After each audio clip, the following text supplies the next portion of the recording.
I'm here with part 2 of our series with Ryan Tate. How you doing, Ryan? Good. Glad to be here. Yes, sir. Actually, I'm here. I'm Yeah. visiting in your backyard this time, right? Yeah, getting to come up here in Huntsville and hang out in our office a little bit. That's right. You got some nice digs here, by the Yeah. way. Well, you gotta get in where you fit in sometimes. Just figure it out. Yeah, this place is awesome. It's like a co-working space, and oh gosh, what's the restaurant down there we ate at last time? Salt barbecue. That's Really good. Don't ever let me eat a meal like that. You put me on the road for 4 hours like last time. That was brutal. I think I had to pull over in Coleman and take a nap. Anyway, man, glad to be here. I know last time we talked about, we were there at the studio in Auburn, and we were talking about Factor Forum and the different speakers, incredible speakers that we've listened to. And so if you haven't listened to the previous part 1 of this series, I encourage you to go back and listen. This guy right here, Ryan, just dropped some nuggets. He's talking about granddaddy out there. And I think I went back and took notes just from that episode. And so today we're going to talk about the next one of the other speakers that spoke that day, Craig Rochelle. He spoke on a topic of how you lead change. And man, we are in a changing industry, changing world, or are we not? How relevant was that topic? Sure. Yeah, huge. I think that for all of us, no matter what type of business we're in, change is always happening around us. And as a leader, we got to lead that change. You can't just let it happen. And so, yeah, it was real impactful for me. Took a lot of notes. And so I'm excited to get into it. Absolutely. Well, I'm going to let you kick us off because, I'm comparing notes and I think your handwriting is probably a lot nicer than mine. Why don't you set the stage with us, for the audience, Ryan, as far as the change portion and where Craig was kind of introducing this topic. And I know you had a lot of business leaders in the session that day, a lot of entrepreneurs, a lot of faith-based organizations and businesses like ours. Why don't you set the stage for us for what that looks like when we talk about how to lead change? Yeah. So I thought, he started off talking about, first thing he said was, progress is impossible without change. And we all see things that we want to be better, every day, whether it's a personal life, work life, maybe it's something physical or spiritual, whatever it is. We all want to see something get better, but that progress that we want to make can't happen without change. And he also shared this next point that growth and comfort can't coexist. And so I think that kind of, when you start talking about change, the elephant in the room is everybody says nobody likes change. Right. Everybody hates change. We also know that change is inevitable. So you're kind of like, all right, so we're stuck. Right. What are we going to do? And I think you're going ahead and addressing that change is hard, but we also got to know that progress will not happen without change and that growth and comfort never coexist. I mean, how about that? I mean, Yeah. that's pretty powerful in and of itself. Growth and comfort never coexist. They can't coexist, can they? That's right. Yeah. And I think, one of the things that I've kind of been going through personally in my life is trying to just be more physically disciplined, get healthy, lose weight, eat better, drink the right things, work out, exercise, those kind of things. And, when you think about losing weight or getting stronger or being healthier, that growth and comfort never coexist. Oh, It's so true. They do not exist in the gym, do Not they? at all. Not at all. So, yeah. No, that's good, man. And again, the only consistent thing out there is change. And I remember reading a book.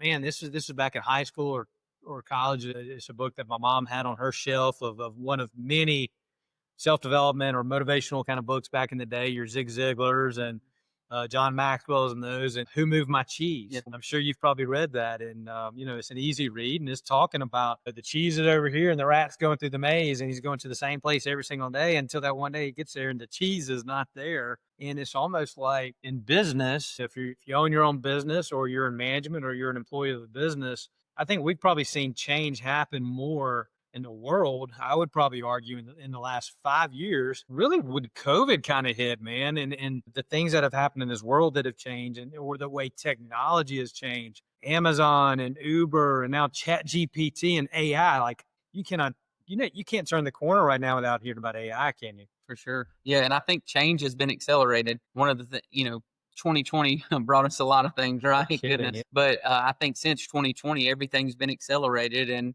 I think in a world of AI and in a world of just us being able to figure out as business owners and in everyday life how to leverage that AI, I believe that change will, not only is it not slowing down, but it's going to continue to accelerate. So we better be really good as business owners, as church leaders, leaders of our families, at Mhm. managing that change and leading that change. So Yeah, and that's what I find so interesting about this topic is, for all the different people, examples you gave, business owners, church leaders. I mean, the leader of our household, the same principles really apply. Whether you're leading your 15-year-old son mm, who you're maybe going through some struggles with, and maybe in some teenage years, or a new employee or employee you've had, or maybe the change they're trying to get us business owners maybe to recognize sometimes within our own businesses, certainly volunteer groups. I mean, really, these principles that we're going to talk about today apply. I think we may tailor more toward our pest control businesses. You have a business in the pest control industry. I do as well. But really, the principles are what they are. yeah, I mean, it has nothing to do with just business, right? for sure. And I find myself forgetting that in my relationships at home sometimes with my children, that how would I speak to the people I'm leading at work? I'm usually, you know, trying to communicate clearly and trying to lead change. And then when I have that change with my kids, sometimes I don't try to apply those same principles. But to your point, in leadership, when it comes to change, these principles are for every part of our life. Oh, for sure. And I know we're going to hit one of these four. We're going to talk about four different parts today. And I'll set the stage in a little teaser, but I know number three, when I think of, am I doing that with my kids? Mm, I'm like, man, I probably am not. And that's pretty eye opening to be a leader and to lead change, to lead that initiative, right? There are certain ingredients that need to go into this, right? sure. And so y'all be looking out for number three when we get to it. But let's start with number one. So Craig had mentioned number one, you have to change how you think about change. Change how you think about change. What does that mean to you? So when he said that originally, I thought about that thing that I've already said. Everybody says they hate change. And so that perspective as leaders, that change is a bad thing, that change is a bad word. I think we've got to change that perspective. And then what he said next really hit me when he said, people really don't hate change. They hate the way we try to change them. Yes. And so it's for us to realize it's our responsibility to lead that change. That change is inevitable.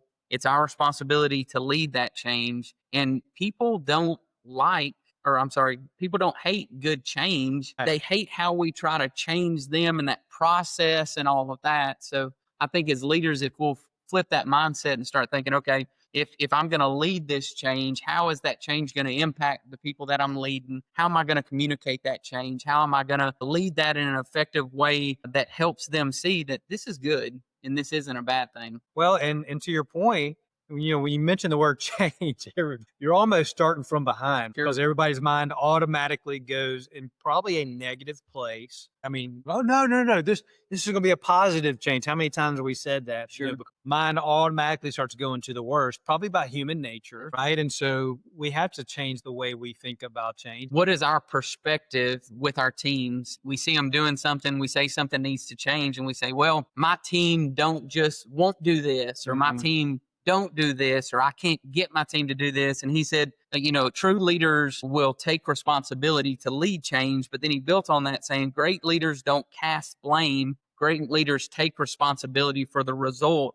And he said, the mindset instead of my team won't do this is we have not led our team to do this. Oh, And taking that responsibility that if my team is not doing something, it's because I've fallen short in leading them down that path. And that's some extreme ownership and responsibility.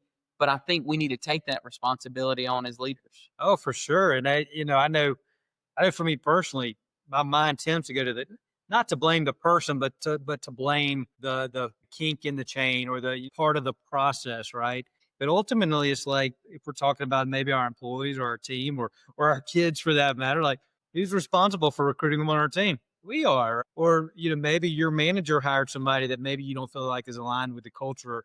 Well, guess what? I hired the manager who hired the frontline person that they manage. So ultimately, getting to that place where we accept that ownership is another mindset thing. Yeah, you can't complain about the people you lead. You need to go lead them better. I know for me, a lot of times I look at those guys or gals and I say, hey, they're not doing this. Instead of that perspective of I've not done what I should to lead them down that direction. And I hired them. I'm their leader. In a lot of cases, I trained them. We've chose them. And if they're not where they're supposed to be, it's our responsibility to get them to that or move on from them and find somebody you can get to that place. That's So right. we shouldn't complain about the people we lead. We should try to lead them to that place we want them to go.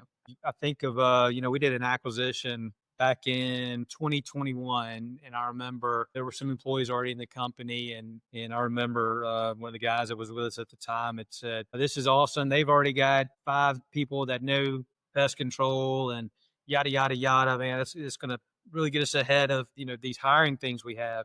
And I remember looking at it, and this wasn't in a negative way, but I said, but yeah, but just put this on your radar. Statistically speaking, the chances of all 5 of these people being here a year from now are pretty slim. I said, I would argue we may have one, if we're very lucky, 2 of those 5 people. I remember he looked at me and he said, "Plus," he's like, "look at this experience, and they've been in the industry." And I said, but people don't like change. Yeah. I said, they're used to doing these things a certain way for a certain person. So we've got to do a good job of making sure they understand why we're doing the way we're doing it, and give them the opportunity to get on board with the way, not even the way we're doing is like the perfect way, but it's the way we do it.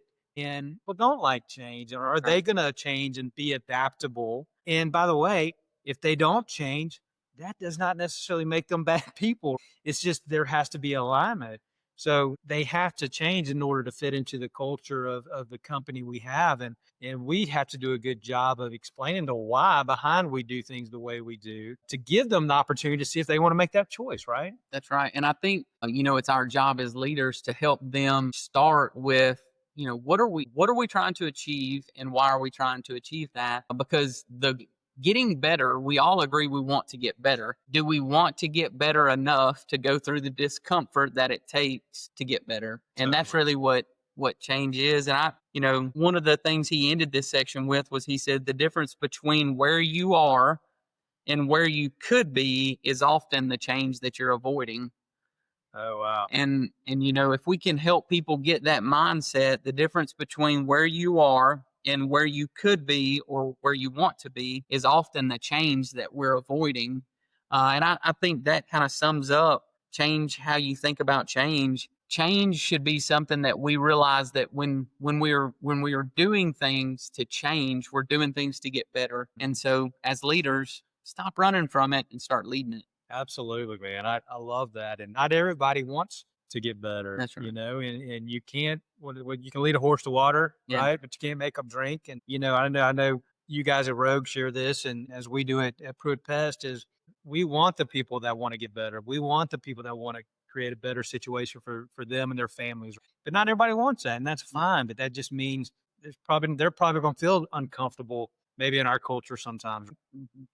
All right, so number 2, so that's number 1, change how you think about change. So number 2, let's see if I can read my chicken scratch here. Right, you may have to help me, but I think it says discern what specifically needs to change.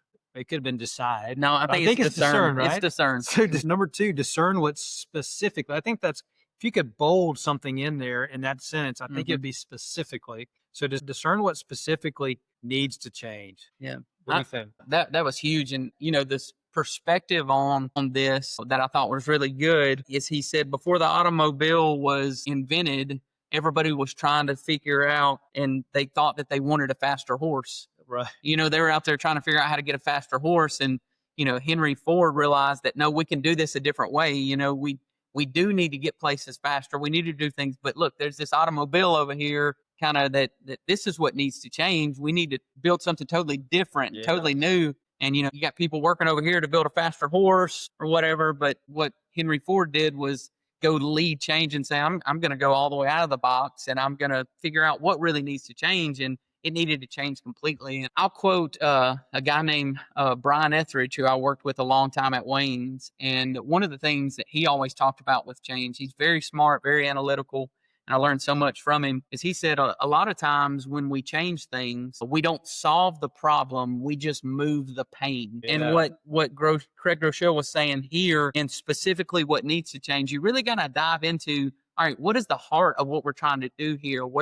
What needs to change specifically to get to the end result? And this takes some critical thinking, some strategic thinking, really understanding what's the problem that we're trying to solve here. And I think a lot of times for me, I feel like I know what that is immediately. And then as I get into it, I realize, well, my first inclination was wrong. X doesn't need to change. I needs to Right, change. right. So And it's almost like as business owners or whatever our roles are, sometimes we're, they say you can't see the forest for the trees sometimes. Sometimes we're so in the thick of it. We're dealing with the day to day, we're, in the grind, whatever it is. It's when you can take a step back, look at it from a 30,000-foot view, it looks different, right? The view is different at 30,000 feet as opposed to ground level. And by the way, I think that's what's so powerful about us getting away that day at Factor Forum, because we got to get a 30,000-foot view, and all of a sudden it starts providing a little clarity, doesn't it? yeah, for sure. I think that when we look at something from a different perspective, and maybe get a deeper dive, or even like you're saying, back up from it a little bit, and really spend some time thinking about what's going on, what needs to change. He said, what is being done and what's not being done, Mhm. what is being said and what's not being said. Yes. And kind of putting all that together from that 30,000-foot view and saying, okay, step back, let's really figure out specifically what needs to change here in this situation. And unfortunately, a lot of times the what needs to change ends up being maybe who needs to change. Sure. Absolutely. Man, well, that's powerful. But so looking at that perspective and asking the questions, you said it. So watch what is happening and what is not happening. So we focus on what is happening, but maybe we need to look at maybe what is not happening that should be happening that would fix it, as opposed to just trying to fix. Let's keep piling up in this with this one little process and keep making it. We think we're improving this process. Well, maybe a process we need to eliminate altogether and just Sure. start from scratch, right? Yeah, and reinventing. I think when we come to change, sometimes, it's minor adjustments that need to be done. Like you've got a well-tuned machine here,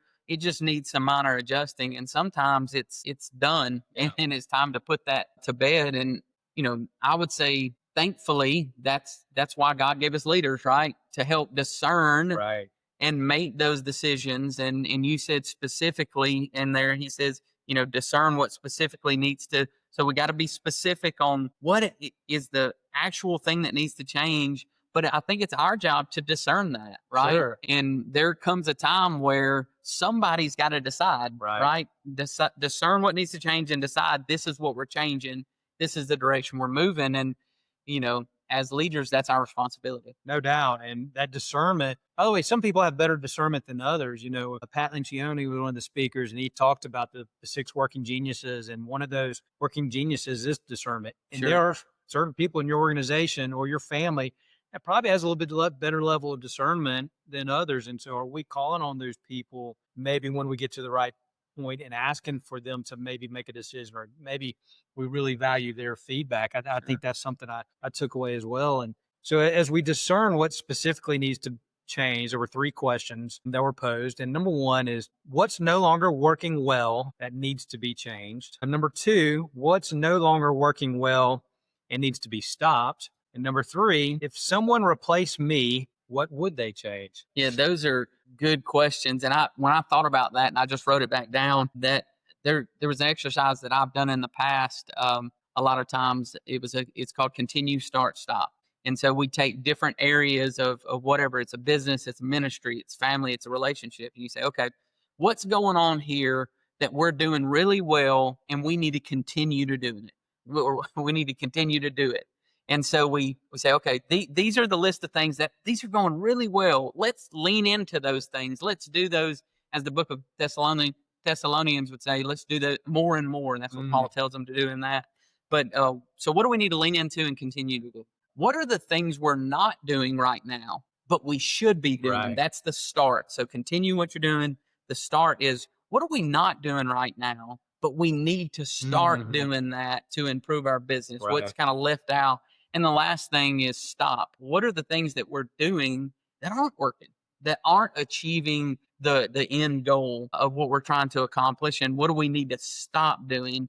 And I think for me, when I thought about this, that's what I thought about, really evaluating what you need to keep doing, what you need to start doing, and what you need to stop doing. Absolutely. And I think too, we probably don't want to try to answer those questions in the heat of battle, right? We probably don't want to try to answer those questions in the middle of, a reaction to something in our business and our families or whatever. We dealt with that lately in our family. Do we want to try to discipline our child when they do something we're upset and we're angry, or well, no, we probably need to take a step back. And so I think part of this, when we ask these questions, look, we can have rose tinted glasses on, right? It's easy to happen. I think that's why we want to surround ourselves around mentors, like-minded people. I think that's why you and I get along so well, Yeah. because even though we're technically competitors, we also lean on each other. We give each other a different perspective, and there's a mutual respect there. So how can we, whether it's our families, our business, if I manage a team, how can we create an environment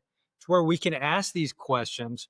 Hey guys, what do we need to continue, start, or stop? I mean, that goes in perfectly here. And it's probably not going to be on a Monday morning at 8:30 when everybody comes in and the phone's ringing and, so-and-so didn't show up for work and all that stuff, right? So how can we pull ourselves, our leadership team, or just our whole team, how can we pull them out of the office potentially? How can we go create an environment where everybody gets an opportunity to share feedback? I know for us, it's through our EOS that we do, and we get away once a quarter, and we get to talk through these kind of things. But by the way, we're paying an implementer to do that. Sure. Because if I'm facilitating, there's probably going to be people holding back some feedback, right? That's right.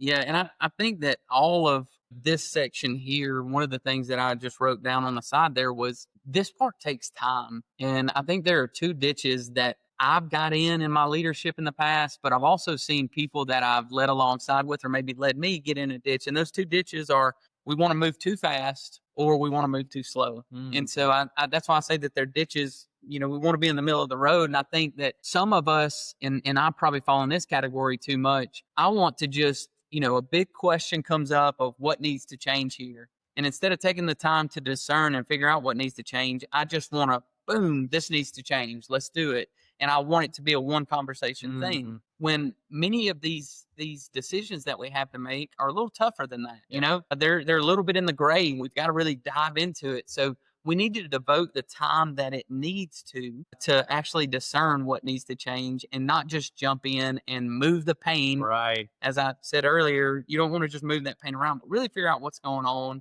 And then I think the other side of that can be the other ditch is you discern, hey, this is going to take a lot of time. This is going to take a lot of energy. It's going to take a lot of effort to figure it out. And, there's customers to serve. There's events to go to. There's family stuff. And it's just too much. I'm just going to ignore it and not do anything at all. Right. Can't wait too long to do it, but we also can't speed through it and try to rush through it. We've got to take the right amount of time to devote time, effort, energy to solving these problems because if it's worth doing, it's worth doing right. Absolutely. And when I hear you say that there's a timing thing, right? Yeah. So there are things that we know we need to continue, start, or stop, but it's now the right time for it. I think that takes a level of discipline. We finally got to where we said, here's something we know we need to change. We all are in agreement, but we also know it's a lot bigger project and, there's going to be a lot of change involved with it. We know it specifically needs to change, but now's not the right time. But let's not just move on and sweep it under the rug. I call it put on our wish list. Yeah. So it sits up on there on the shelf, and then let's put it up there. And then at some point we'll go over there and grab it, pull it up, knock the dust off. Then we'll start tackling it. Sure. Because we can't tackle everything and change everything at once. So deciding what specifically needs to change and then that timing, I absolutely think is huge. I think one thing that off of that this is just real world experience from mine and yours relationship. I think, me and you have talked about some things back and forth, some specifically in your business. And for a few times that we got together, I was like, well, let me help you tackle this. Let's talk about this. And you kind of, well, we'll figure it out. And then when we sit down and you show me your EOS model, you kind of explain to me, how that model has helped you be disciplined and say, you keep bringing this thing up. Well, here's why it's not on the top. Right. It's not the right time. So I think that discipline to do that's important. Yeah, it's not no, it's just maybe not now, right? That's right. Hey, and that's hard for me. That's hard for people that want to see stuff get done. Yep. You want to move. And I think that's where, having some, in the EOS world, it's called having an integrator, maybe someone who can balance that and filter some of the energy, some of the priorities for us. So Absolutely. Good point, man. So out of the 4 steps, number 1, change how you think about change. Number 2, discern what specifically needs to change.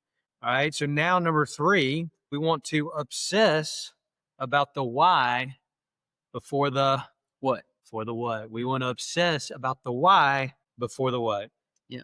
Yeah. And that, I feel like I was really blessed to work in an organization for a long time who put a lot of focus on the why. And Eric Fry and Steven Swan previously owned Wayne's Pest Control, worked there for a long time. And they did that. They obsessed about the why. And really when you obsess about the why, you're talking about a belief system. You're talking about what you believe in, and you're talking about culture. You're talking about why we do things, the vision of why we do it. And I think back to what Chris Hodges said, that people can challenge the process, but they can't challenge the actual vision of where we're going. That's And right. I think when we obsess over the why before the what, we build a motivation in people and in ourselves that keeps from quitting. If you know your why and you're motivated by your why, you're not going to run out of steam towards the end. And he said people change because they have to or because they want to. They change because of inspiration or desperation.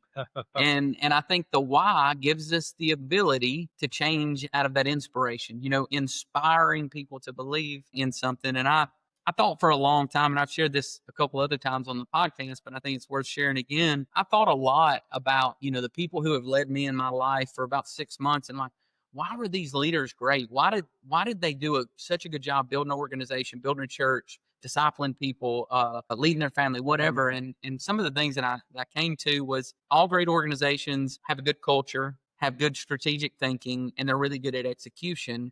And I started thinking about that culture side of it is all about the why. And that why is about inspiring belief in other people. Why do you need to change? Well, I don't want to change my exterior or my health or lose weight because I want to look so good, or I want to fit in this. Well, you do a little bit, but You got really, summer coming up. that's right. So. Well, and so you can only do so much, so right, what you're given genetically. But I think the bigger why for me when it comes to like physical things is like I want to be around for my grandkids and my great grandkids. Something I tell my kids all the time is I want to be 70 years old, running around Disney World, with my grandkids, and then eventually maybe my great grandkids. I want to be on the beach with my grandkids and my great grandkids, and that why motivates me to eat healthy or to do whatever. So just inspiring belief in that why is so important. And he uses that word obsess, which I think is the right word.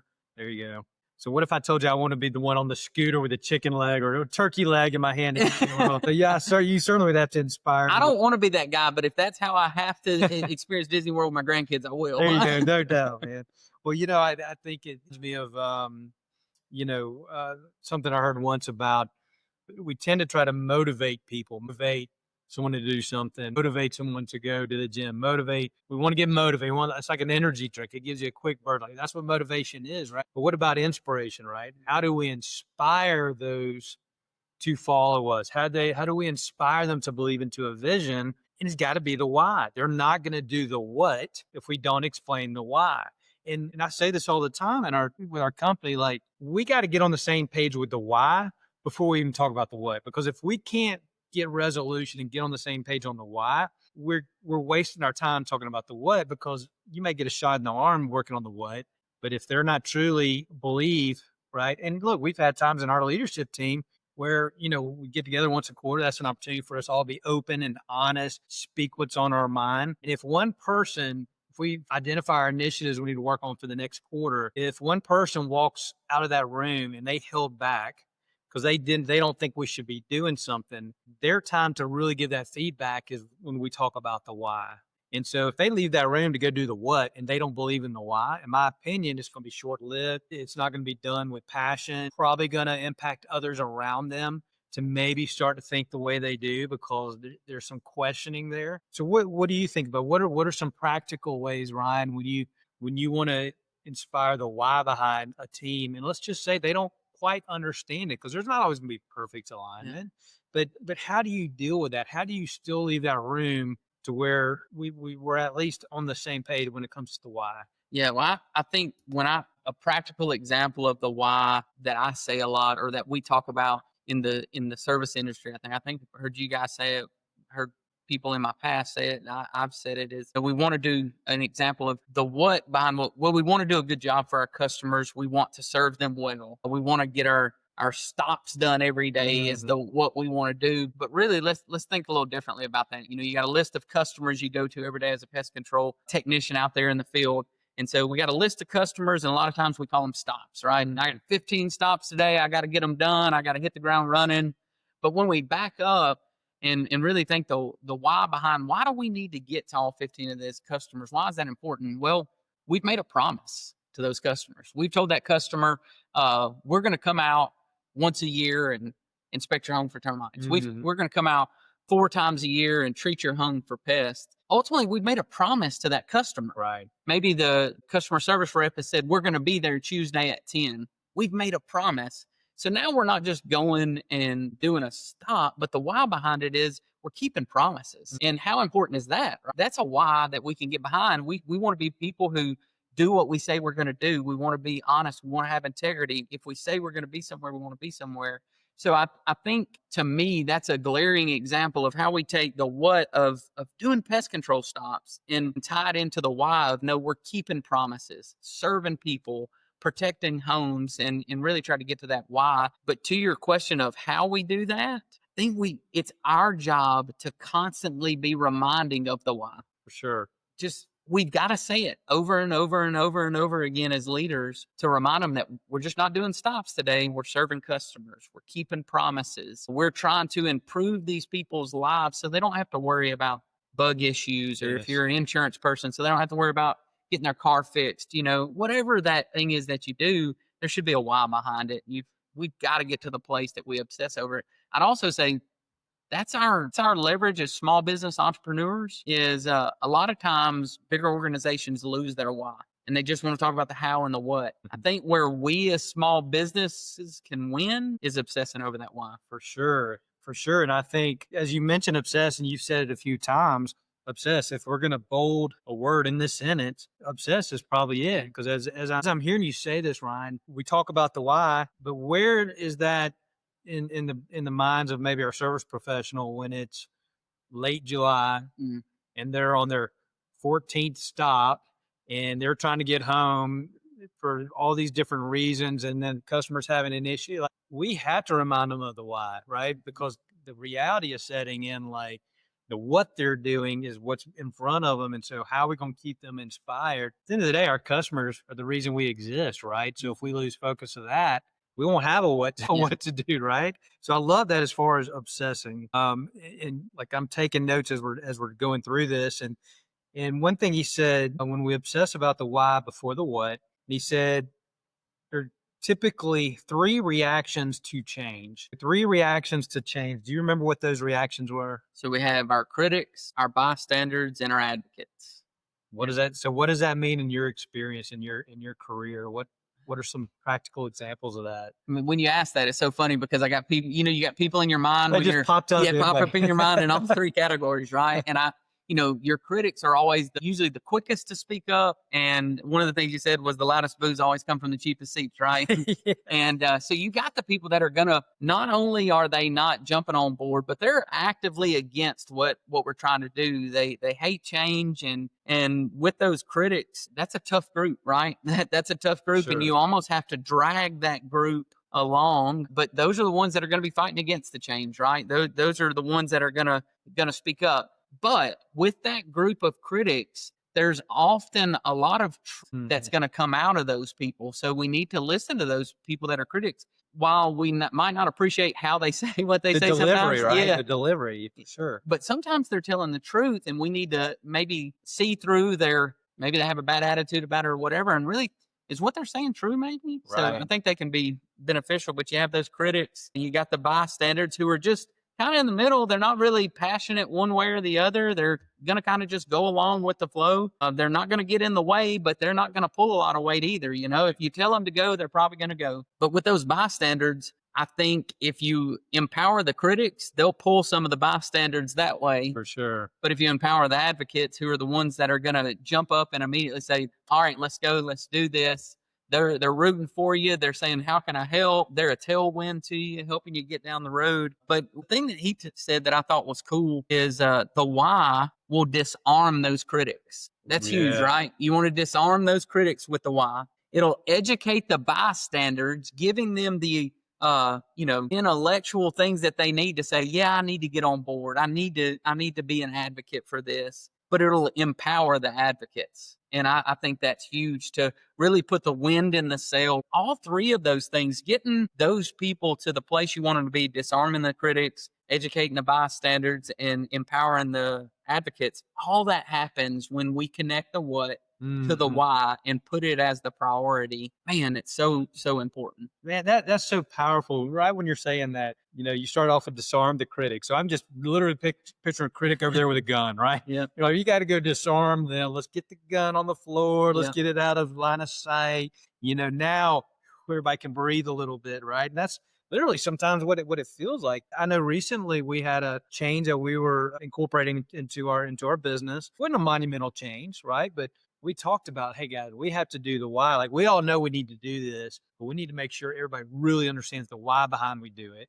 And then here's what we're going to do. It was really as it related to a compliance checklist kind of thing. We all agree we need to have these compliance steps done, but now we're going to have to ask the guys to take an extra step at their service stop at that home. And I remember vividly when we're talking about rolling this out to one office, the critic automatically popped in my mind. I mean, it's the first person before the bystander and the advocate. The critic popped because, like, what'd you say about the loudest voice? What was that line? The loudest boos come from the cheapest seat. The loudest boos come from the cheapest seats. I mean, so my mind went specifically to this person we were talking about, and this was like 3 months ago, right? So it's still fresh in my mind. And I remember telling our service center leader, I said, we've got to make sure everybody understands the why, and then we're going to tell them what we're going to do. I said, the first thing you need to do is you need to go to a specific person. You need to get them on board. They need to understand the why. They're probably not going to be the advocate, but you don't want them being the critic, right? And this was a good person, so I felt like we were going to get there.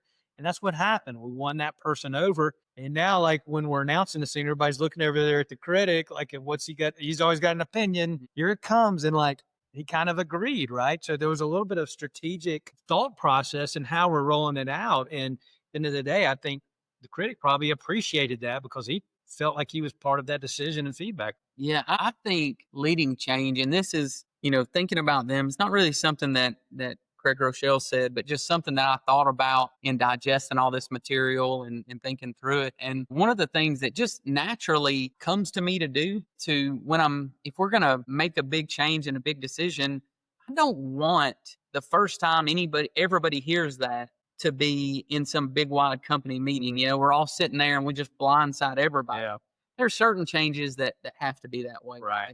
A big acquisition, you can't bring anybody into a big acquisition, beforehand. It just don't work that way. But changes in service that you're wanting to do, I think you start by doing what you said with that critic, bringing in your critics, but also bringing in those advocates. Yes, for sure. And having them give you feedback and have them think about it beforehand.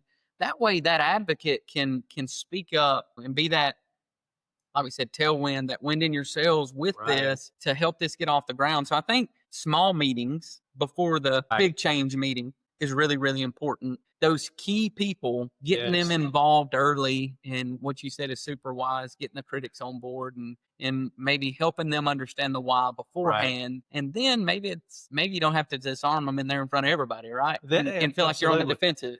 Totally, man. Super good point. And, so again, the bystanders going to be right there in the middle. They're going to lean one way or the other, but the advocates, let's get them. I've been thinking, as we get bigger and our company gets bigger, and we did this with corporate Allstate, there's 1,000 all insurance agents around the country, and they had in each region, right? We had a Southeast region, and you had basically like an agent advocate team. So you had, basically representatives from each state who came together once a quarter, and they basically big old Allstate corporate's going to roll out these ideas, get feedback, no doubt, from critics and advocates, because those are usually the two personalities that they would choose to be on these, panels before they initially rolled it out. And so I think as we roll out, are we getting fair representation from different parts of our business, right? I would love it when the timing is right and we have somebody, one of our service center leaders, we have a few of our frontline service guys that are out there every day. Everybody's looking at it from different perspectives. Someone in the office from the administrative side. Now we're getting that feedback from the team. So now we go out almost like a united front. Yeah. Yeah. I think that that's super important to have those pre-meetings, getting the right people on board. And also, if the change is coming tomorrow, let's not let today be the first time we mention it. Yeah. People a lot of times just need a day or night to digest it and talk with their spouse. And one of the things about change a lot of times, especially if it's like pay change, like a lot of times I feel like people's stress, especially pay changes are tough, right? That's a big change thing. And, in our industry, I think it's always, is it production pay? Is it hourly pay? How are you going to pay? I think a lot of times people's worry about that is, how am I going to go explain this to my spouse, my husband, my wife? How are they going to feel about it? How am I going to defend this? How am I going to? And so I think, getting those people, having those conversations. And, I wanted to kind of say this last line that he said for the end of this why part, but because I think it's so impactful. And I think there's a lot of people, when you start talking about the why, they kind of, I remember, I won't say the guy's name, but it's somebody that I dealt with in Anticimex who was high up. He kind of looked at some of the things that the organization I was in was doing, and he kind of laughed at how we talk about the why a lot and talked about it, is this fluffy stuff. And, he wasn't big on that fluffy stuff. And I think there's a lot of people that when you start talking about the why, they kind of, I don't know what you're talking about. Let's just get stuff done. Right. But when Craig Rochelle said this, it really resonated. And I've heard it before, but he said, people will go along with the what, but people will die for a why. And I think if we're going to create and have people who are passionate to operate and carry our values to the field every day in our industry, to take our core values of service, safety, and giving back to every customer's door, if we're going to do that, then we've got to instill and, first hire by those principles, attract people by those current principles, those whys, and those people will become to the place that they're ready to die for the why, right? And not literally, but they're ready to defend us as a company and go fight for that why. People will go along with the what, but people will die for a why. And I think disengagement is something that everybody talks about in the workforce all the time, right? Employee engagement, and people engage over whys. They disengage when there's not a why. For sure. Usually when you see performance go down, obviously there's a multitude of reasons. Do they believe in the why anymore? And I would probably argue they don't. There's something going on there. There's not a belief there to go do the what. The leaders, when you say, oh man, I'll run through a brick wall for that person. That's what we want. Well, they probably do a good job of that why. To go do the what, which is run through a brick wall. I mean, it sounds like that hurts, right? For sure. So to be willing to do that. So that's number 3. You said that was obsess about the why before the what. All right, here we go. So number 4, last one. We've got be bold because tweaks never change the world. So be bold because tweaks never change the world. Man, like when he said that on the stage, I'm like, that's pretty darn interesting. There have been some a lot of companies, that have Steve Jobs. I mean, you look at whether you agree with his leadership personality or not, they've done some things that have changed the world. Amazon, a lot of these.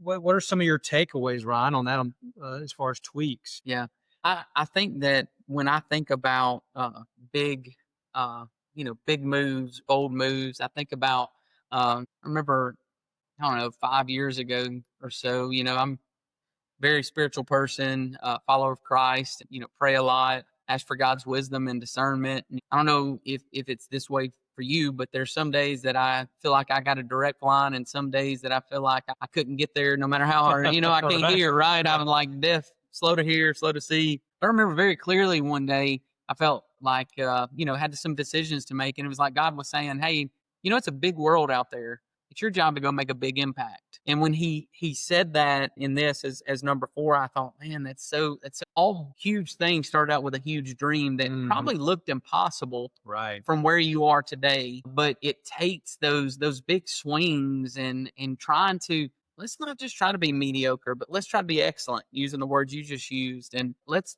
take big swings. Let's try to be bold about what we're called to do, because we can achieve more.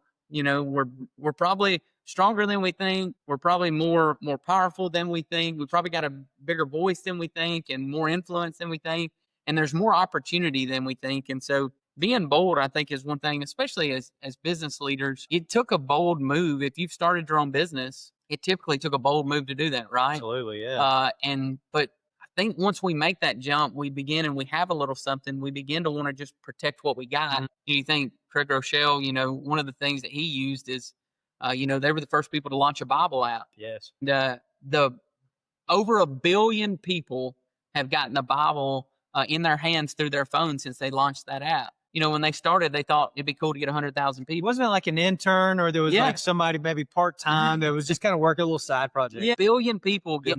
With a That's B. huge. Yeah. And so, yeah, I want to be the type of person that not only does that for myself, but inspires other people to let's be bold. Let's take big swings because we can do great things. Absolutely, man. He said one of his talking points under this, under again, be bold because tweaks never change the world, right? We refuse to be limited by the past because we're called to create the future. That's huge. We refuse, let me say it again so people in the back can hear. We refuse to be limited by the past because we're called to create the future. And I mean, you can take that in professional, spiritual, so many different ways. Maybe the future of our families as parents. Unpack that, Ryan. So when I think about being limited by the past, I think about we all are very aware of our own failings and our limitations, right? And where we've been and where we've fallen short. And I think in a lot of ways we can get to the place that we focus on those things. And a book that I read, golly, it's escaping me, but let's just talk about the concept of there's the gap and the gain. I don't know if you've ever heard anybody talk about that. And the gap is the difference between where we are and where we want to be. It's where we're falling short. And I think a lot of times we live in that gap and focus on, the inadequacies that we have, the things that we don't have, and we live in that gap. But sometimes we need to look at the gain and turn around and say, look how far we've come. Like, this is where we were yesterday. Look how far we've come today. We're here. And so I think it's a balance of both of those things to think and act big, to say there's still a gap and we can always get better, but we've also come so far. And that's inspiring, right? When you look back and say, man, look how far we come. That shows us how far we can go forward in the future, but not being limited by those mistakes that we've made, those issues that we've had, and being able to hold our hand up and say, boy, we really messed up there and we're going to move forward and not mess up that way in the future. Another quote that I tried to talk to our guys about at the beginning of the year when we were down at the Auburn conference was, we're better than we've ever been, but we're worse than we'll ever be at where we sit today, right? And I heard you say that a couple of weeks ago too. We're better right now than we've ever been. So we've come a long way, but we also got to have that perspective. We're the worst we're ever going to be if we have a growth mindset and want to keep going. And that goes right into, again, we're called to create the future.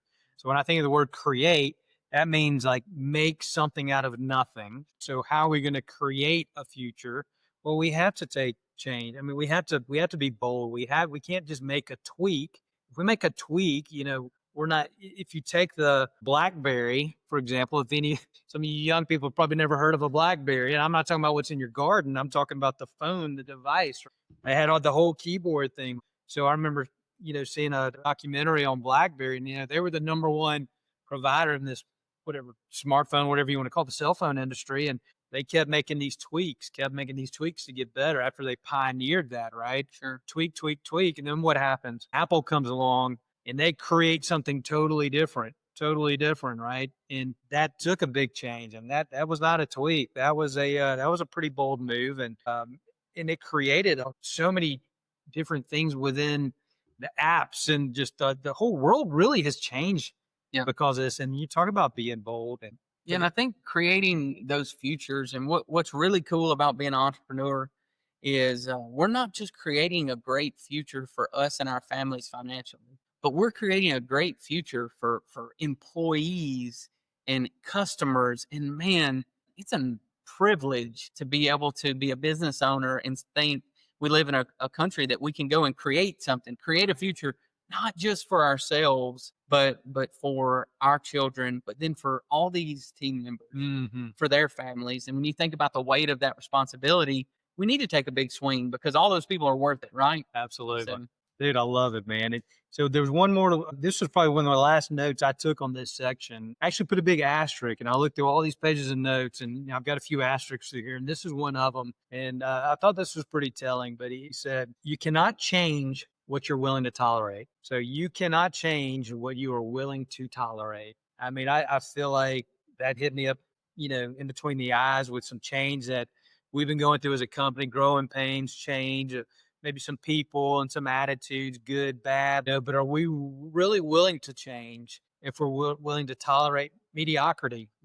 If are we really willing to change and do things with excellence? If we're willing to be average in a lot of different areas, right? It's easy to be excellent in one or two things, but are you willing to, as a whole, to really work on excellence as an organization? What do you take away from that? So I think a lot about, I heard a guy say one time that the culture of your organization is what you walk past, or the negative things you walk past but don't acknowledge. And so I think about, what you tolerate, what you're saying, and what we'll tolerate, it's going to be the enemy of being able to make that big change. And, you know, I keep going to our industry, but I think about, if you want to have a culture of hard work, say in your pest control company, which you want guys to be efficient and work hard and serve customers well and be willing to get out there and sweat and get dirty and do whatever needs to be done to serve the customer that day. And how we mess up by kind of tolerating things in that is, I think a guy comes back into the office, if you have an office, or you check his schedule at the end of the day, and he had 12 stops and only did 10.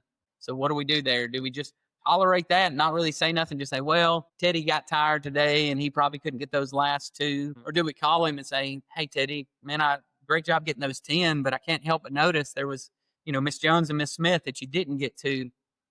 Man, we made those customers a promise that we'd get to. We can't have that happen. If you leave with 12 stops need to get done. And see, I've used the bad word. I've used stops. 12 customers need to be served. There you go. 12 promises need to be kept. And so we can't tolerate those kind of things if we want to build a culture of hard work, right? Spending habits is something that we're talking about at Rogue as ownership group a lot. Our own spending habits with with our business. Sure. What we tolerate with those spending habits. When we see that there's a few more swipes, at Chick-fil-A, right. For $8, it's like, what are you buying at Chick-fil-A for $8, supervisor? It sounds like you bought your own chicken sandwich, right? I mean, you're not taking a builder for lunch for $8. You're not taking a team member for lunch but whether it's looking at a P&L, looking at a credit card statement, what we tolerate is really what we become. And so, and if we're going to set the culture, we've got to be willing to address those negative things and not just tolerate mediocrity. Absolutely. And I think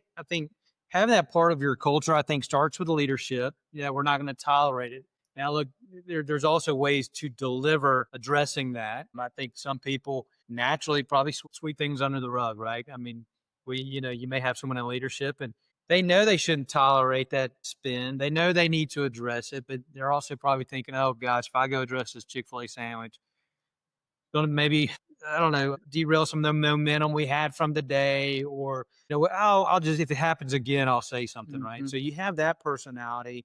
And then maybe on the far extreme, you have someone who's going to nitpick every single thing and kind of use we can't tolerate, mediocrity as a crutch to be critical of everything in the organization. Now, I'll be honest, being vulnerable, I probably fall more to that being critical. Again, not trying to be critical of the person, but trying to be critical of like the excellence and the perfection of what we strive to be. But there's a delivery that has to happen.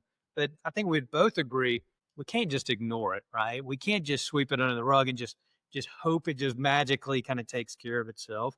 How do in your experience, Ryan, how do you handle that? How do you, in a tactful, confident way, address things that should not be tolerated, but you're not the guy that's walking around complaining or being critical of everything and everybody? How do you handle that? So I'll give you one thing: 6, 2, 1. So the number 6, the number 2, the number 1.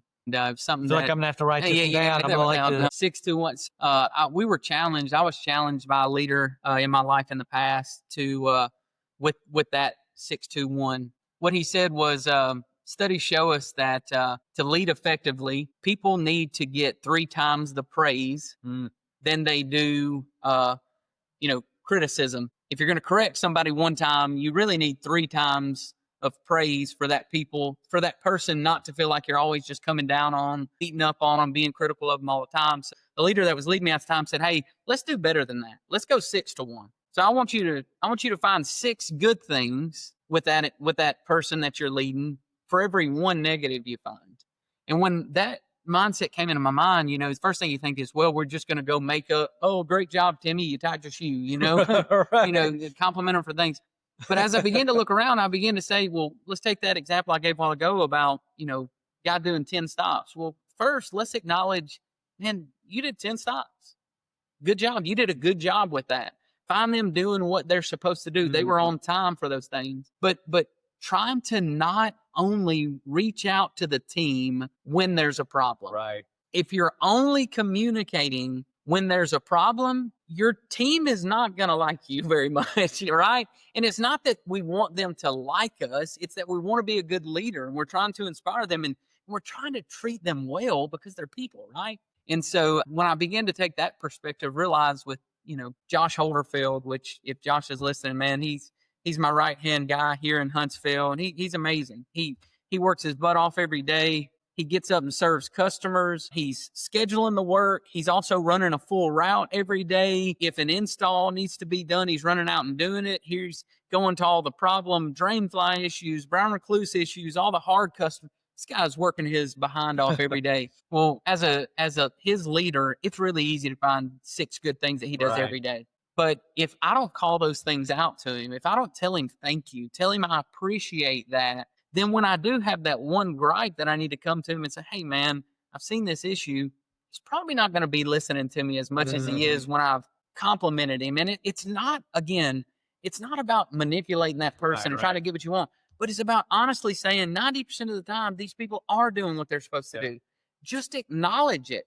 Don't feel like you can't give compliments. I think as men, we struggle to give compliments. And, I just think about that 6-1, 6 positives for every negative. And what I've learned is when I bring that one negative, they're like, oh, that makes sense. Sure, let me work on it. Yeah. Because you've poured into them and spent time with them to call out those 6 positives. Man, that's so good. And look, I think that's one of the reasons why I think it's so helpful and so beneficial to have these conversations as friends, as peers in the industry, to go to these different kind of workshops or whatever. Because as you sit here and say that, I know I'm already self-reflecting where I can improve and get better just personally at home, at work. But you know what? If we're not constantly trying to take this stuff in, right? Where are we going to get it from? Because they're natural. People are going to naturally be inclined to have a certain personality type. That may come super natural to some people to where they're going to give not only just compliments 6-1, but they're going to be genuine. I mean, like it just comes natural to them to do that. Whereas others, it's probably not going to be natural. I remember Andy Stanley saying one time on his leadership podcast, this is years ago, he says, he's got that personality where it's kind of that perfectionist personality. And Andy, if you're listening, because I know you're a big listener, don't fact check me on this. But I could totally relate to this because he's talking about he's going down the neighborhood, whatever. There's a sidewalk over here. And first thing his mind goes to is not how pretty the grass was or how pretty the flowers and the pine straw. He was noticing how the edging on the curb was not done. So out of all the pretty things that were happening in that person's yard, he's noticing the one thing that was not done, right?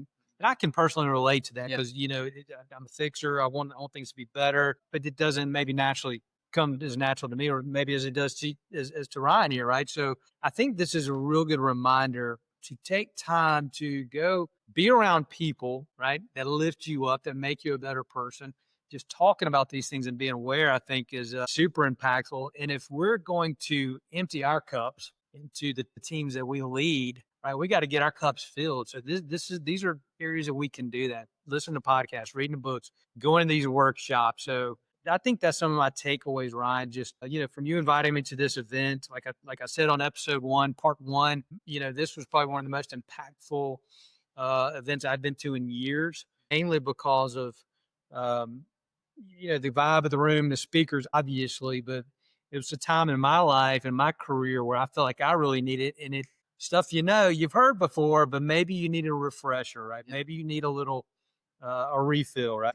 Yeah, it was huge. And the last thing I'll say on that, now that we're winding up, is if you're going to lead people long term and really pour into people and have somebody be that right hand person, I think a lot of times I know in my life to go far with somebody means that you're going to go through hard things with that person, meaning you're going to get to places in your business where they have to stop, where they have to get out of their comfort zone to lead something or do something. And as you lead that person through that hard time, we better have built up in these good times a lot of those compliments, a lot of those catch them doing the right thing. So they know that you appreciate them. They know you care about them. They know that you want good things for them and that you're open to praise. And everybody needs that and wants that from their superior.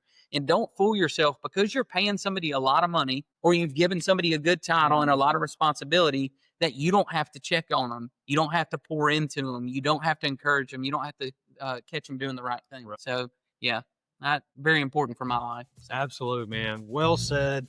Man, as always, Ryan, appreciate your friendship. Appreciate your sharing. This has been awesome. I hope those of you listening to this, you can pull this up on YouTube. We'll have a YouTube version of this. Hopefully we'll have some show notes on this to where you can take this and use this as a tool to take back to your team, whether it's your direct reports that you're leading every day or maybe your leadership team. Ryan, appreciate you having me up here in Huntsville. Maybe we can go grab some lunch and you can put me to sleep the big barbecue meal before I head back to Auburn. And thanks again, man. I sure appreciate it. Yep, glad to be hanging out with you.